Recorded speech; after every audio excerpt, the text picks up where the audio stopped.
नमस्कार मु आपणकर अति प्रिय मनोज सर आपण मानक मोर YouTube channel Manoj sir motivational speech को स्वागत जनाऊँगी। आशा करुँचे मोर ए चैनल टी आपण को निश्चित भाव में किसी नूतन कर्म नूतन आशा एवं नूतन भाषा एवं किसी सुख दुखर नुआ अनुभूति निश्चित आनीदेव। आदि ता हुए तेबे आपण मानकर पवित्र हस्तरे मोर ए चैनल टी को सब्सक्राइब सहित शेयर लाइक करने को भूलिए नहीं। तेबे आज आम सर्वप्रथमे आरंभ करवा आम स्वास्थ्य संबंधी किसी टिप्स। बंधुगण आपण मैंने जानते आम शरीर ये भगवानकर दान कथार अच्छी स्वास्थ्य ही संपद। तेबे आम स्वास्थ्य खराब हुए कहीं जितेबले भगवान आम शरीर गढ़िले एवं जीवजंतु तैयारी कले सेतेबले भगवान गोटे स्थलचर जलचर एवं उभयचर प्राणी रूपे गढ़िले एवं से तीन प्राणी को दुई भाग विभक्त करले खाद्य रूप में। गोटे है तृणभोजी प्राणी आ गोटे है मांसाशी प्राणी। तो तृणभोजी प्राणी मानक पई आम शरीर रे जो पाकस्थली जोड़िले से पाकस्थली से तृण जातीय पदार्थ को हजम करिवार कैपेसिटी थाए एवं जो मांसाशी प्राणी रहिले सेमानक शरीर रे सेही परी एक जो पाकस्थली गढ़िले से मांस को हजम करला भली कैपेसिटी थिबो। किंतु समय क्रमे कौन है जे मनीष निजको टिके अति चतुर भाविला एवं से भाविला। देखंतु गोटे उदाहरण मु दउछि जेतेबेले आम शरीर खराब हेबार कारण कौन तार आमे ही दायी। प्रथमे देखंतु जदि आमे गोटे पक्षीटी को देखा गोटे चढ़ईटी को देखा से चढ़ईटी आकाश रे उड़ी जाउछि एवं ताकू झाड़ा लगिला। आपण माने विचार करंतु एक सेकेंड रे से झाड़ा कला एवं चलीगला उड़ी पड़ेला। जेतेबेले गोटे पशुटी को झाड़ा लगुछि से पशु कौन करुछि ने 2 मिनिट ठिया होछि संगे संगे झाड़ा करुछि एवं चली जाउछि।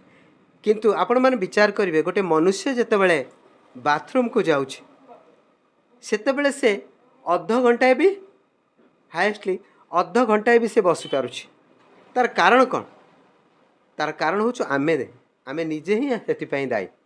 कौन तार कारण थाई पारे ना प्रथमे आमे चिंता करिबा आमर कौन एमती असुविधा होछि जे आमे अध घंटाए आमे झाड़ा बसुछे।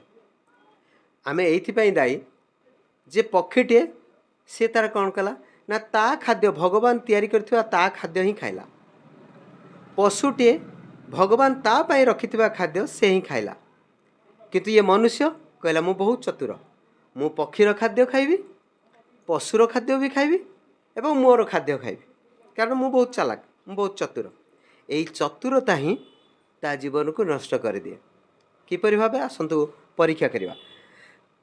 देखंतु जेतेबेले गोटे भगवान आमको गढ़िले पक्षीटी ता खाद्य तार खाइला पशुटे ता खाद्य खाइला मनुष्य जेतेबेले सर्वहारी हला तार प्रोब्लेम एया हला जेतेबेले भगवान आमको गढ़िले सेतेबेले दुई प्राणी हिसाब रे गढ़िथिले गोटे होछि तृणभोजी प्राणी आ गोटे होछि मांसाशी प्राणी। तो आमे मांस खाइबा उचित नहीं। तार कारण होछि कोन जेतेबेले भगवान गढ़िले आमको जो मांसाशी प्राणी रहिले सेमानकर देखिथिबे नख होछि मुनिया ताक दांत भी बहुत तीखा बा मुनिया। तार कारण यह थिला जे से मांसटी को छिड़े खाइबा को सहज हो एवं ता भीतर थिबा जो पाकस्थलटी मांस को हजम करिया पई भगवान सही अनुसार गढ़िथिले। किंतु आमे होछु मांसाशी प्राणी नहीं आमे होछु तृणभोजी प्राणी। आम शरीर भगवान तृण को हजम कला भली गोटे पाकस्थली गढ़िथिले। उदाहरण स्वरूप आपण देखंतु जेतेबेले गोटे तृण जातीय पदार्थ को आपण पानी रे सिझेई दियंतु कौन देखिए ना पानी रे सिझे सारा परे आपण से तृण जातीय पदार्थ को आपण हाथ रे एमती मेलंतु देखिए से आपण हाथ रे भी मेल्ट हो जिवो।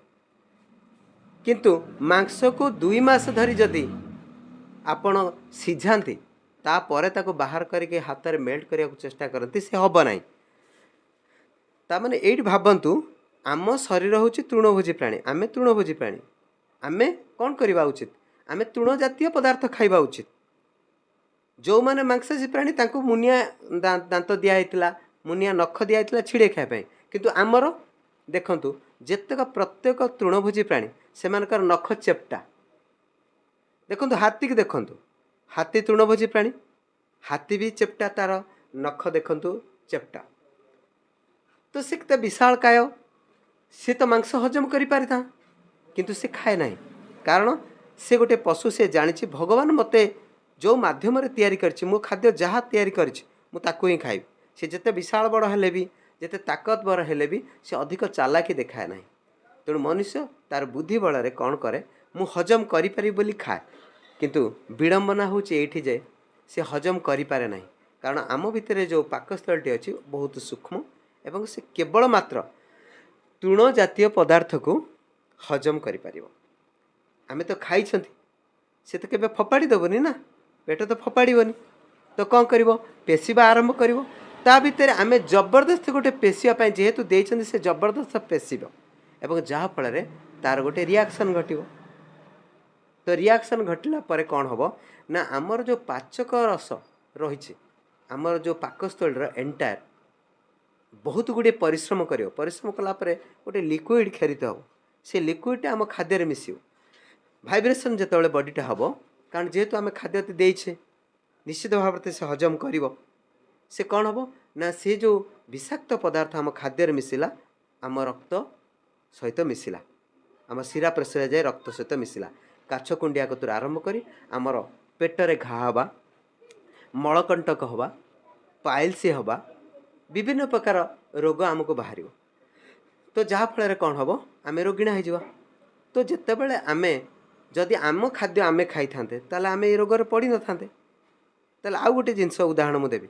देखिए आपण मांस खाई मटन खाई दीर्घ 1 मास पर्यंत जो आपण पानी सारे आपण हाथ चिकिणा लगे ताले आपण एवठू स्थिर हूँ जे 1 मास पर्यंत से पेटर परिष्कार होनी से मटन जो वर्ज्य वस्तुटे ठीक से भाई आपण चिकेन खाई आपण 1 सप्ताह 15 दिन पर्यंत आपण जिते पानी सारे शौच हे से आपण हाथ से भाई चिकना तेलिया चिकना लगे 15 दिन पर्यंत ता अर्थ चिकेन प्रभाव 15 दिन पर्यंत आपण शरीर भितर थिबो तो तार साइड इफेक्ट अनुसार आमर पेटरे आप गैस हम गैस रु गैस्ट्रिक हम गैस्ट्रिक रु अल्सर हम अल्सर रु कैंसर हम जहाँफल अधिक चतुरता देखा ये मनुष्य शेष में मृत्युवरण कर तेबे एबे आपण मानकर दायित्व मोर कथा जदि आपन को निश्चित भल लगे तेबे भगवान देइथिबा खाद्य आमे खाइबा आजिठू आमे प्रमिस करिबा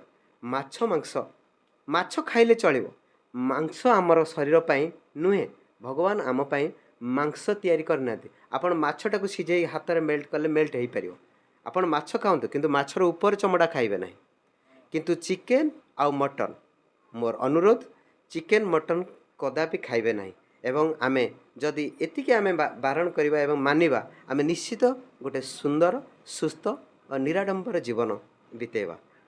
धन्यवाद।